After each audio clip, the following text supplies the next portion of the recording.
नमस्कार, आप देख रहे हैं गंगा जल न्यूज और मैं हूं ताराचंद नागर। देशवासियों को दीपावली की हार्दिक शुभकामनाएं। दीपावली सभी के जीवन में खुशियां लेकर आए, गंगा जल न्यूज यही कामना करता है। बाजार में आजकल जैसी चहल पहल तो नहीं थी, लेकिन फिर भी लोग खरीदारी करने निकल रहे थे। दुकानदार भी इस उम्मीद में बैठे थे कि जिन्होंने कल खरीदारी नहीं की आज आएंगे, और लोग आए भी। मिठाइयों की दुकानों पर काफ़ी रौनक थी। दीपावली पर मिठाई का बहुत महत्व है और शुभकामनाएं और मिलने के लिए आने वाले लोगों का स्वागत मीठे से ही करने की परंपरा रही है। एक अच्छी बात जो आज देखने को मिली वह यह रही कि लोगों ने तेल के दीपक काफ़ी संख्या में जलाए। घरों और संस्थानों के बाहर छतों पर मिट्टी के दीपक जलते हुए दिखाई दिए। यह अच्छी बात है। इससे कुंभकारों की आजीविका भी चलती है, वरना चीनी माल ने तो इनके जीवन पर बहुत बड़ी चोट पहुँचाई थी। अब रुक करते हैं दूसरे समाचारों की ओर। देश के प्रधानमंत्री श्री नरेंद्र मोदी ने आज दीपावली जैसलमेर के लोंगोवाला पोस्ट पर जवानों के साथ मनाई। मोदी जब से प्रधानमंत्री बने हैं तब से हर वर्ष दीपावली जवानों के साथ ही मनाते आए हैं। उन्होंने जवानों को संबोधित भी किया और कहा कि देश की सीमाओं की सुरक्षा से कोई समझौता नहीं किया जाएगा। उन्होंने साफ चेतावनी दी कि किसी ने हमें आजमाने की कोशिश की तो उसका प्रचंड जवाब मिलेगा। लोंगोवाला पोस्ट सैन्य इतिहास में स्वर्ण अक्षरों में दर्ज है। वर्ष 1971 में मेजर कुलदीप सिंह चांदपुरी ने दुश्मनों के दांत खट्टे कर दिए थे।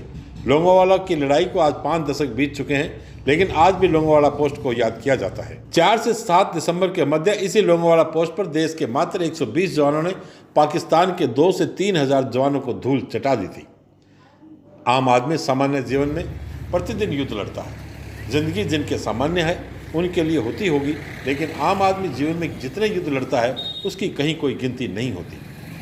आज दीपावली के साथ साथ देश के प्रथम प्रधानमंत्री श्री जवाहरलाल नेहरू का भी जन्मदिन है, जिसे हम बाल दिवस के रूप में मनाते आए हैं। इसलिए यह दिन बालकों को भी समर्पित है। पंडित नेहरू को बच्चों से बहुत प्यार था और बच्चे भी उन्हें चाचा नेहरू कहकर ही पुकारते थे। बाल दिवस बच्चों को समर्पित भारत का एक राष्ट्रीय त्यौहार है। लेकिन आज़ादी के 73 साल बाद भी क्या हमारे देश के बालकों का जीवन सुधर चुका है? जब तक आम आदमी के जीवन स्तर में सुधार नहीं होगा तब तक हम बालकों का जीवन कैसे सुधार सकते हैं? यह सवाल आज भी मुंह बाई खड़ा है। चलिए आज हम आपको जीवन से रोजाना युद्ध करने वाले एक ऐसे ही परिवार से मिलवाते हैं। आप खुद अंदाजा लगाएं कि ऐसे परिवारों का जीवन कैसे गुजरता है और कैसे इन परिवारों के बच्चों का जीवन होता है। बाल दिवस इन परिवारों के लिए बेमानी है। 2 जून की रोटी और छोटी सी बालिका के लिए यह परिवार कैसे जीवन बसर करता है। रेलवे स्टेशन के सामने आज हमारी नज़र इस परिवार पर पड़ी। रोशनी के गुब्बारे, फुटबॉल और अन्य सामान बेचकर इज्जत की रोटी कमाने के लिए यह परिवार सुबह से शाम तक यहाँ बैठा रहा। इनकी एक छोटी सी बच्ची भी वहीं किलकारियाँ मारती खेल रही थी।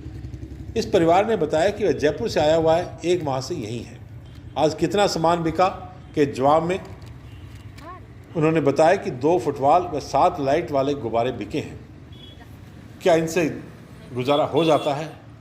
नहीं, गुजारा तो नहीं होता, लेकिन किया भी क्या जा सकता है। यही सोचकर रोज़ कभी यहाँ कभी वहाँ आकर बैठ जाते हैं कि पेट भरने लायक तो कमाई हो जाए। छोटी सी बच्ची जिसका नाम डाली बाई रखा है वहीं खेलती रहती है। उसकी मुस्कुराहट देखकर माँ के चेहरे पर भी हंसी आ जाती है और कुछ देर के लिए वह भूल जाती है कि आज तो रोटी के लिए कमाई हुई या नहीं। क्या करें?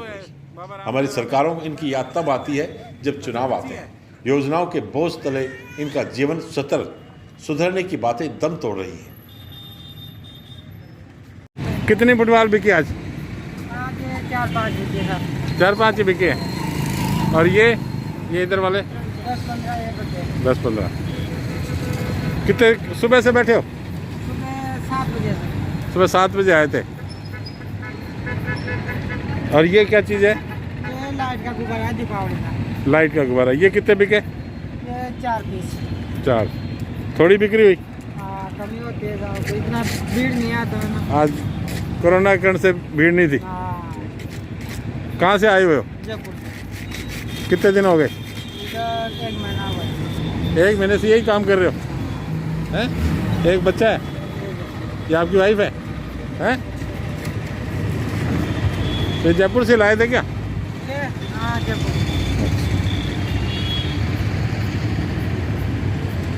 दीपावली के दिन सभी लोग घर पर रहना चाहते हैं। सीमाओं पर जवान देश की रक्षा करते हैं और अस्पताल में डॉक्टर और नर्सिंग स्टाफ व्यक्ति के जीवन की रक्षा करने में जुटे रहते हैं। गंगाजल न्यूज़ की टीम ने रात 7 बजे सरकारी अस्पताल का भी दौरा किया। उस समय कंपाउंडर सुरेश बिश्नोई ड्यूटी पर थे। उन्होंने बताया कि पुरुष वार्ड और महिला वार्ड में एक एक मरीज भर्ती है। वहीं प्रसूति वार्ड में ड्यूटी दे रहे महिपाल सिंह का कहना था कि वार्ड में 9 महिलाएं भर्ती हैं। इनमें से कुछ की डिलीवरी हो चुकी है और कुछ की होने वाली है। पटाखों पर रोक लगने के कारण उम्मीद है कि आज रात कोई आग से संबंधित केस नहीं आएगा। पटाखे बजाते वक्त हादसे होने की आशंका के चलते अस्पताल स्टाफ को अलर्ट रहना पड़ता है। पटाखे बजाने की परमिशन पर रोक के चलते शांति रही, लेकिन इक्का दुक्का पटाखे बजाने की आवाज़ें बता रही थी कि कानून की अवहेलना करने वाले और हर निर्णय को सियासती नज़रिए से देखने वाले लोगों की कमी नहीं है। खैर, आज बस इतने ही समाचार। दीपावली है, आप भी आनंद से दीपावली मनाएं। कल फिर आपसे मुलाकात होगी, तब तक के लिए मुझे दें आज्ञा। धन्यवाद। शुभ रात्रि।